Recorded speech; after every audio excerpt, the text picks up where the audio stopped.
السلام عليكم ورحمة الله وبركاته.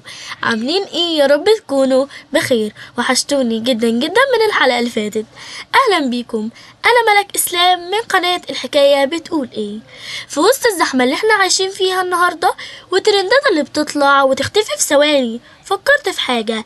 هل احنا فعلا عارفين مين هم النماذج الحقيقية اللي مفروض نكون فخورين بيهم؟ هل عارفين ان في عقول مصرية بدأت من شوارعنا ومدارسنا وقدرت انها تغير مجرى التاريخ العالمي في العالم كله؟ الهدف من السلسلة دي مش بس اننا نحكي قصص قديمة، لا، لكن الهدف اننا كجيل طالع نعرف ان العبقرية مش مقتصرة على حد، واننا نقدر. النهاردة في أول حلقة من عقول مصرية هنتكلم عن شخصية ما كانتش بس بتدرس العلم، لا، دي كانت بتصنع المستقبل. هنتكلم عن عميد الكيمياء الكونية الدكتور أحمد زويل. حكايتنا بدأت في دمنهور سنة 1946. أحمد زويل ما كانش طفل معجز بيمتلك قدرات خارقة، لا، هو كان طفل عنده حاجة واحدة بس، وهي الشغف. كان دايما بيسأل ليه وازاي. دخل كلية العلوم جامعة الإسكندرية، وهناك تفوق وبقى معيد، بس طموحه ما كانش ليه سقف. قرر يسافر أمريكا عشان يكمل دراسته في الجامعة.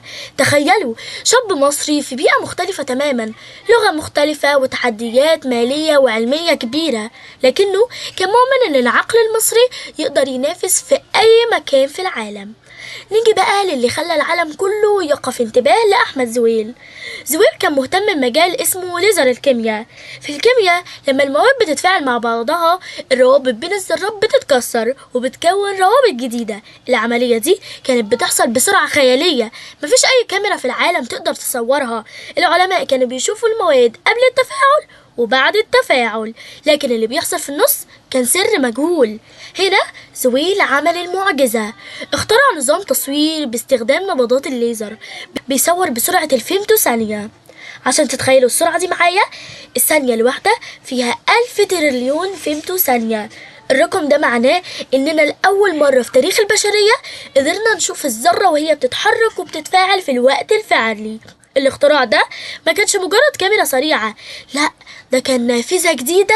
العلم بص منها على عالم ما كانش حد يتخيل إننا نشوفه. وفي يوم 12 أكتوبر 1999 العالم كله سمع اسم مصر بيرن في قاعة الأكاديمية الملكية السويدية للعلوم. أحمد زويل بيفوز بجائزة نوبل في الكيمياء، وهو العالم العربي الوحيد اللي فاز بيها في مجال العلوم. زويل ما كانش فرحان بالجائزة لنفسه بس، لا، ده كان فرحان لبلده. وفي كلمته المشهورة دايما كان بيأكد ان التفوق العلمي محتاج صبر ومحتاج مجتمع بيحترم العلم والعلماء. دكتور زويل ما خلصتش حكايته بجائزة نوبل، هو قضى بقية حياته بيحاول ينقل التجربة دي لمصر. كان حلمه انه يعمل قاعدة علمية متطورة في بلده، ومن هنا جت فكرة مدينة زويل للعلوم والتكنولوجيا، اللي هي دلوقتي مكان بيجمع أنبغ العقول المصرية الشابة عشان يكملوا المشوار اللي هو بدأه.